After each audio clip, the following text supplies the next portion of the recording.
अस्सलाम वालेकुम। यहाँ तक हमने क्वालिटेटिव रिसर्च को बहुत इन डेप्थ में पढ़ा। हमने इंटरव्यूज़ के बारे में पढ़ा, हमने कॉन्टेक्स्चुअल इंक्वायरीज़ के बारे में पढ़ा।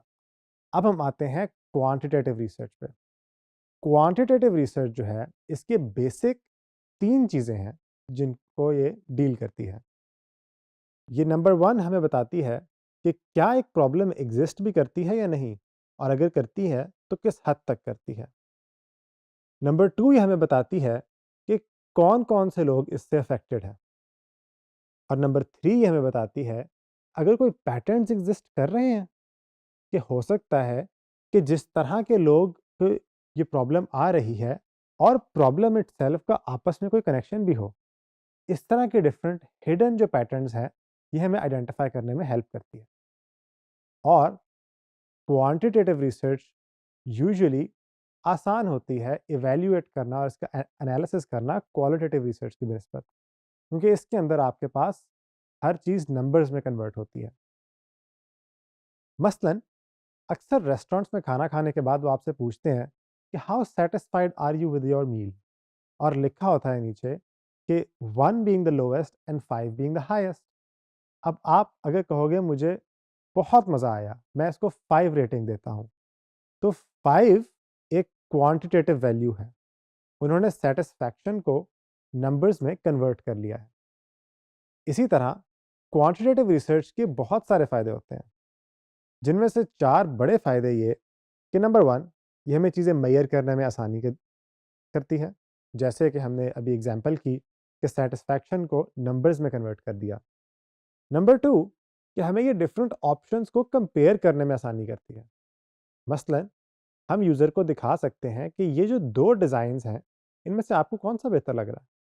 Which one do you prefer?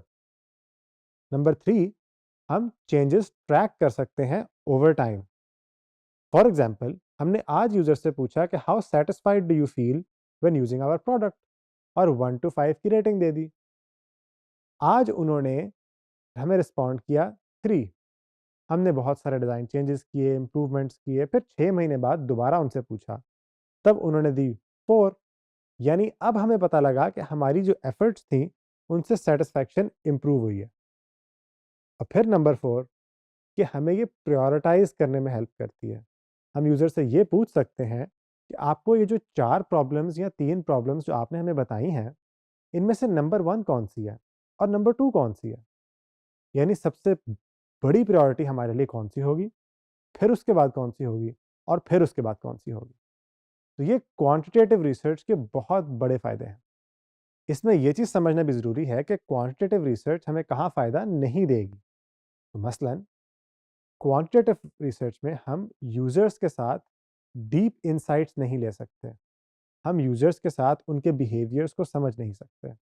हम यूजर्स के साथ उनके इमोशनल पेन पॉइंट्स जो हैं, जो उनको मसले आ रहे हैं, वो आइडेंटिफाई तो ज़रूर कर सकते हैं, लेकिन उनकी रूट कॉज यानी असल वजह तक नहीं पहुंच सकते। उनके लिए हमें क्वालिटेटिव में जाना पड़ेगा।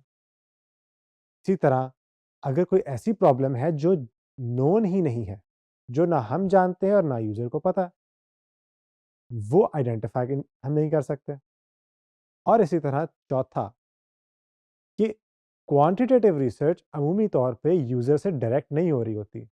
ये ऑफलाइन सर्वेज या इस तरह के किसी और मेथड के थ्रू हो रही होती है। तो जो यूज़र के साथ फेस टू फेस इंटरेक्शन है, वो ख़त्म हो जाता है, जिसकी वजह से एक इमोशनल कनेक्शन भी ख़त्म हो जाता है। हाँ, ये आसान है, जल्दी हो जाते हैं, इनके फ़ायदे ज़रूर हैं, लेकिन इनके नुकसानात भी हैं। तो दोनों क्वालिटेटिव और क्वांटिटेटिव रिसर्च मेथड्स को हमने साथ-साथ लेकर चलना है, ताकि हम किसी चीज़ में रह ना जाएँ। यहाँ तक हमने पढ़ा कि क्वांटिटेटिव रिसर्च क्या होती है।